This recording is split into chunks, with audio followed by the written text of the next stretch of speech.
For some writers like me, when a book is done, you never would want to look into it again. Because there is not a sentence, there's not a word, there's not a phrase in it that you do not want to rewrite. That is the curse of a writer, I think. You never are satisfied with what you have done, and you have a publisher like mine.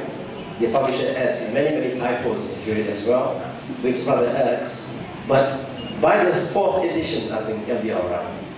So, if you buy my book, my early book from Amazon, which one of my students, I teach sometimes, because the writer cannot live on writing. So I teach sometimes, and I told one of my students that I'd written a book, and he said, oh yes, what is it? I said, yes, such and such, where can I find it? I said, try Amazon, which he did. And one fine day he came to me and said, no, can you sign this one? I said, oh my God, you bought it. Where? Amazon. I looked at it, it's the 1st edition. And I said, this is a collector's copy, not a reader's copy, because it's so full of typos and mistakes and errors. Then he said, it's all right, I got 2 for the price of 1. It's a reading copy and a writer's copy, a collector's copy. So likewise, the 1st edition of A Map of Trenggalek is, I'm afraid, a collector's copy. It's got a few typos in there, which I will not point out to you. You find out for yourselves. So, it's customary for me when I am in a meeting like this, because I surprise myself that I am a writer. And many people are very, very surprised that I do write. When I was in the Straits Times, I was a misfit because I am not temperamentally a journalist. Journalists are outgoing, loud, and hair fellow well-met kind of person, which probably isn't, I'm sure. But I'm totally unsuited to be a reporter. A feature writer maybe, but not a reporter. So when I go out with them to all sorts of places, in the best hotels in the world, I feel very out of place. Because I'll give you one instance. In Croatia, we went to Croatia to cover the Prime Minister when he was there, and we had some free time. So I was sitting there in the lounge, minding my own business, and all these seniors of mine said, hey, let's go out and do something. I said, what? Let's go. So I followed them, and of course we ended up in a peep show. And I said, no, this is not what I want. I'll just go back and not reach out. No, not reach out. He wasn't there. But that's what journalism is all about to most journalists. and that is life, actually. They are fine and good and they're brilliant. When it comes to writing, you can be amazed at what they can do. You can sit down in the most unlikely position, in most unlikely places, write a copy which is brilliant. Sometimes before the days of email and all this, at 2 a.m. in the morning, I was walking along Wall Street with Raman Sulaiman, looking for a place called, what was it, where you send your telex messages? It's down in Wall Street. Yeah, I was down in Wall Street, yeah. I was looking for a place at 2 a.m. in the morning trying to file my copy.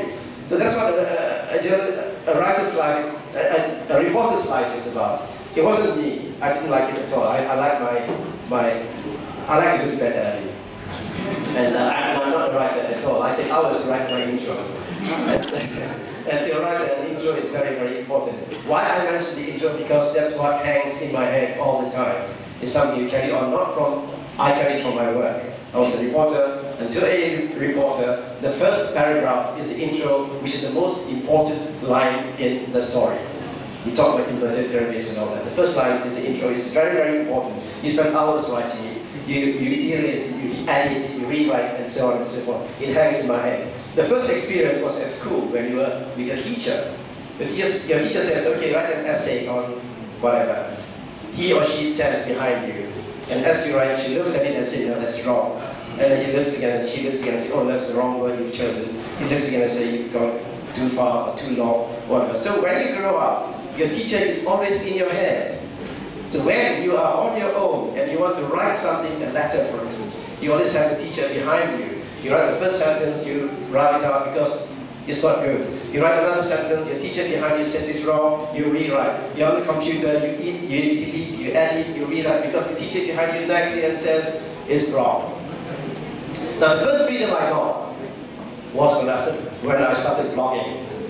Blogging was a miracle. It's a godsend, it's a miracle, it's a wonderful thing. People say lots of things about blogs, but I tell you, it's a wonderful thing. Why? Because it's blogging that released me from the burdens and the chains of writing.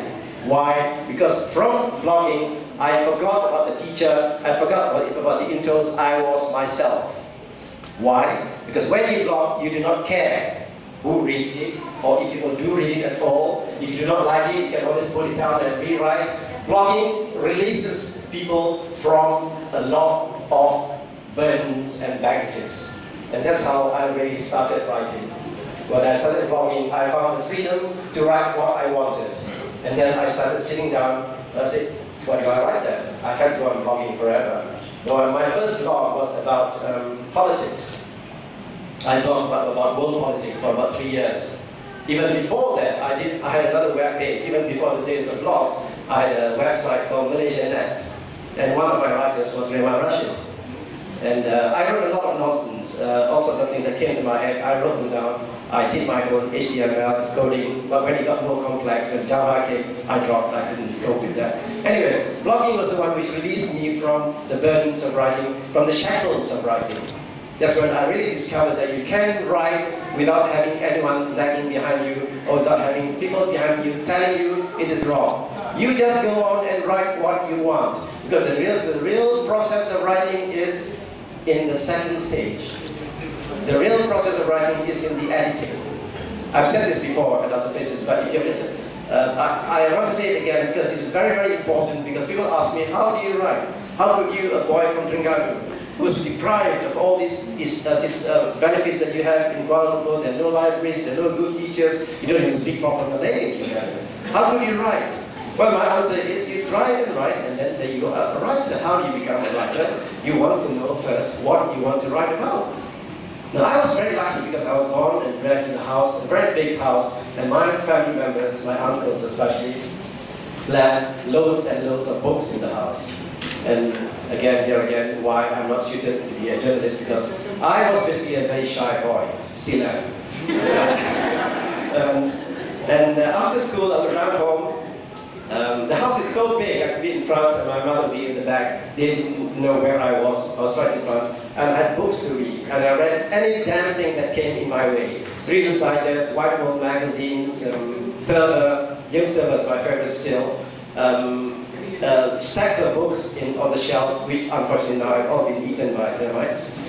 And I read and read and read, but to read intelligently is the key to becoming a writer. You must read and know what you like.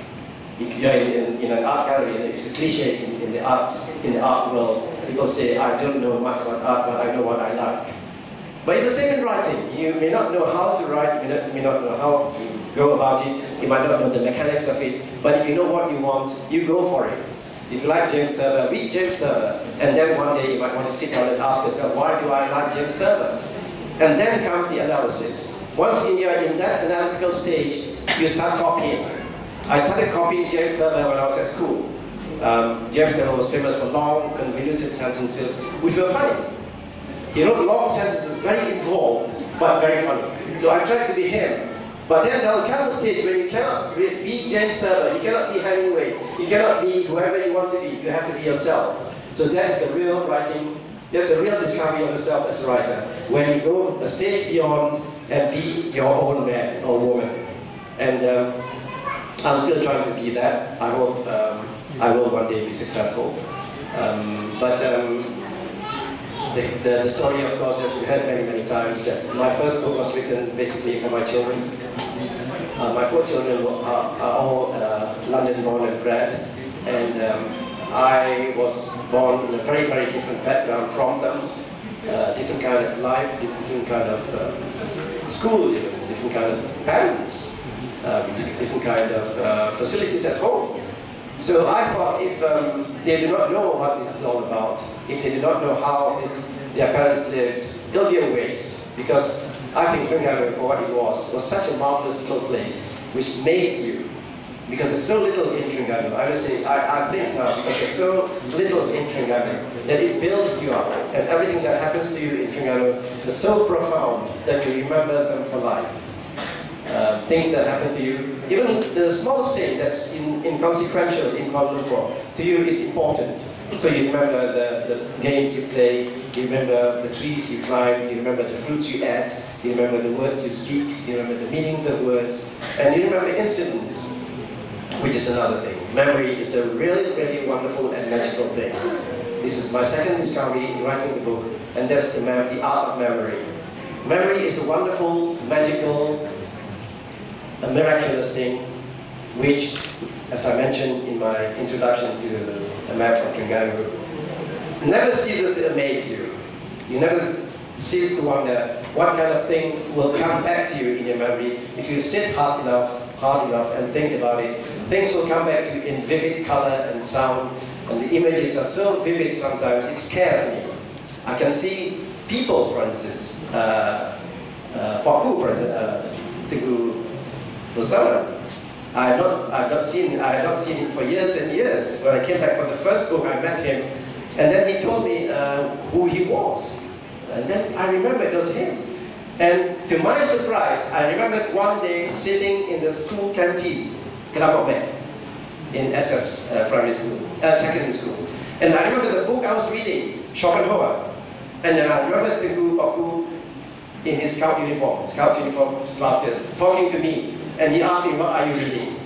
And that was easily 50 years ago. And it came very vivid. I could see him, I could hear his voice. And I could see him in his horn ring glasses, black horn ring glasses, and asking me a question. And that's the man I knew 50 years ago. And Paku, I'm sorry, I can't see him. Oh yeah, he's in the back, yeah. There he is, yeah. Larger than life. So that's a wonder of memory. It's happened many, many times. People mention a name. Suddenly the person comes back to you in vivid color. Like Agnes Wee in the introduction to the book. Agnes Wee is not her real name. But I was walking in London one fine morning, and a couple came to me, a man and a woman, and said, can you show me the underground? I said, yeah, I'm going that way, just follow me. And they happened to be Malaysians. One of them was from Terengganu. And then the man said, I'm actually married to a woman called Agnes Wee, I'll call her, who was in Terengganu. And I said, was she in Sultan Selangor School? He said, yes. Was she such and such? He said, yes. I said, I know her. And I've not thought of Agnes Wee for must be easily 40 years. And when I was at school, she was very much my senior, but I could see her then, what she was like in school. And I said, I know your wife. She was such and such, and she lived in Kampuchea. And I don't know where she is now. She said, yeah, she's with me in Canada. And, but this is a recurring theme in the book, is the wonder of memory. Memory fails you sometimes, but in broad details, they are wonderful. So there you are. It's a book, it's a memoir, it's a biography of Terengganu, it's a collection of vignettes, it's snapshots of Terengganu written in my own peculiar style, which irritates many people. And I had a friend the other day who told me that his daughter reads my column. And she said, my daughter was reading your column last week. He read the first paragraph, and she asked me, what the hell is he writing about? So my apologies if that's, but I'm truly grateful because it's been a very surprising response from the public, and it's, as I keep saying, the first one is a runaway bestseller, even beyond my wildest expectations. And because of that, I wrote the book for my children. So I now regard every reader of my book as members of my family, my children. So I shall not bore you further with too many things. I'll read a passage from the book afterwards if you insist. So thank you very, very much for coming. I'm truly grateful. I do appreciate you very much. Thank you.